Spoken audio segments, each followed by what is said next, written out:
Yn adolygu yno, ni'n mynd i edrych ar ddileniadau llinol. Dyleniad yw set o rifau neu diagramau sy'n dilyn patrwm arbennig. So i ddechrau, fi'n mynd i edrych ar y patrwm adnabyddus yma. 2, 4, 6, 8, 10. A mae hwnna'n cario ymlaen. Nawr sawl cwestiwn gallu dod o fan hyn. Cwestiwn cyntaf yn gofyn i chi disgrifiwch y reol ar gyfer y patrwm. Chi wedyn yn gofyn edrych a dod lan gyda rhywbeth synhwyrol. Fel arfer mae pobl yn edrych ar y bylchau rhwng y rifau, beth ydy yn gyson. So mae'n amlwg mae hwn yn adio 2 bob tro. So tysyn ni'n cynghori chi i weid adio 2 at y rif blaenorol bob tro. Ail gwestiwn. Beth yw'r 2 rif nesaf yn y dyleniad?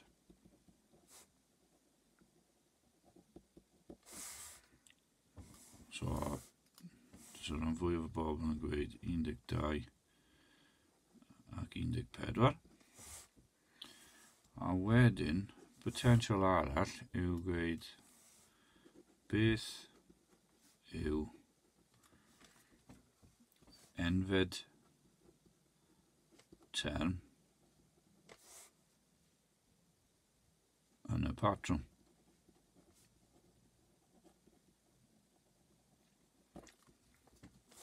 Mae'r nfed term fwy anodd, ond dyw ddim yn rhy anodd. Dylech chi bob amser dechrau trwy ysgrifennu nfed term yw rhywbeth n, a wedyn ni'n gofio ffindo mas beth arall sy'n dilyn. So, os fi'n edrych ffordd mae bob un yn adio 2. So, mae'r bwlch yn adio 2. Does dim angen roi'r adio, ond fi jyst wedi rhoi mewn fel bod chi i gyd yn gallu gweld beth sy'n mynd ymlaen. Nawr beth chi yn gallu gwneud hefyd yn mynd y cyfeiriad arall. Os fi'n mynd y cyfeiriad arall, fi'n tynnu. So 2 tynnu 2, bydd yr ateb yn 0. So os fi'n mynd i'r cyfeiriad gwrthwyneb, bydd yn 0. So, allan ni sgwennu fe fel. Does dim angen y positif yna. Pan chi'n adio 0, mae fe'n dibwynt i sgwennu fe lawr. So, nfed term, y patrwm uchod, yw just 2n.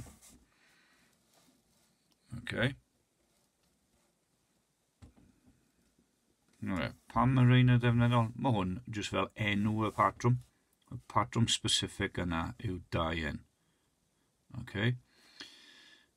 Pam mae hwn yn ddefnyddiol? Yr nfed term yw allan o gofyn beth yw canfed term yn y patrwm. Yn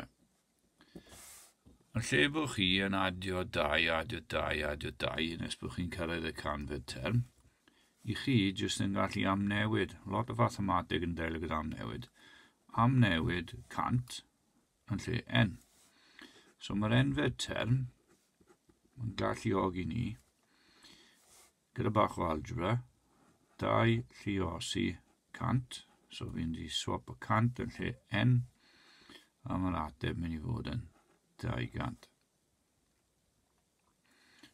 Okay, allan nhw gofyn D fan hyn. Beth yw ugeinfed term yn y patrwm?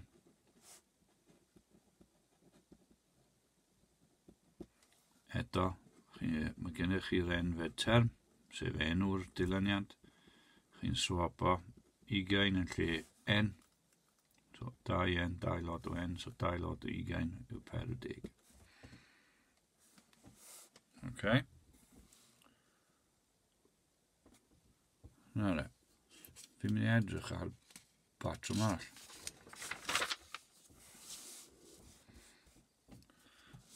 Okay. Patrwm nesaf fi'n mynd i edrych arno. Fi'n mynd i ddechrau gyda 3, 6, 9, 12. Nawr, beth yw y ddau term nesaf? Wel, mae'n edrych fel bod yn adio 3 bob tro. So 12 adio 3 yw 15, 15 adio 3 yw 18. Na ni, 2 farc. Disgrifio reol, adio 3 rhif blaenorol bob tro. Do lan gyda'r enfed term. So fel nes I dros y dudalen, enfed term yw rhywbeth n. So, edrych ar y patrwm. Mae'r bwlch yn 3, so fi'n rhoi 3. Os fi'n mynd y cyfeiriad arall, fi'n tynnu, so fi hwnna eto gyda dim byd ar y diwedd. Falle mae rai yn chi wedi sylwi'n barod, oedd 2, 4, 6, 8, 10 yn rhoi enfed term o 2n. Mae 3, 6, 9, 12, 15, 18 yn rhoi 3n. Ie, chi'n gywir mae rhywbeth yn neud y tablau. Okay. Nawr beth os fi'n edrych ar rhywbeth sydd fel 3, 7, 11, 15, 19. Okay, na ddechrau hoff. Beth yw'r ddau term nesaf? Drychwch am y patrwm. So, adio 4, adio 4, adio 4, adio 4. So 19 adio 4 yw 23, 23 adio 4 yw 27. Dyna ni. Mae'r gei wedi ennill. Be os fi'n gofyn I chi I greu yr enfed term? So fi'n sgwennu. Enfed term yw, mae'n gorfod cynnwys n. Nawr faint yw y bwlch? 4. Ewch y cyfeiriad arall. So, yn lle 3 adio 4 wrth bod fi'n symud i'r dde, fi'n mynd I tynnu 4. 3 tynnu 4 yw -1. So chi nawr yn gallu rhoi y -1 ar ôl yr n. Mae hwn bach yn wahanol. So enfed term, sef enw y patrwm specific yma, yw 4n tynnu 1. Nawr beth os fi moyn y 50fed term? So fi'n defnyddio'r ofaliad fi newydd sgwennu. Enfed term yw 4n minus 1. I chi'n amnewid 50 yn lle n. So 4 lot o 50 yw 200. 200 tynnu 1 yw 199. Nawr mae defnyddio'r enfed term yn lleihau ar yr amser. Does dim rhaid ni cyfri term cyntaf, ail, trydydd, pedwerydd, pumed, chweched, seithfed, lan i'r 50fed. I ni gallu defnyddio algebra I weithio e mas. Okay. Dyma pam mae'r enfed term yn ddefnyddio. Okay. O dyna ni.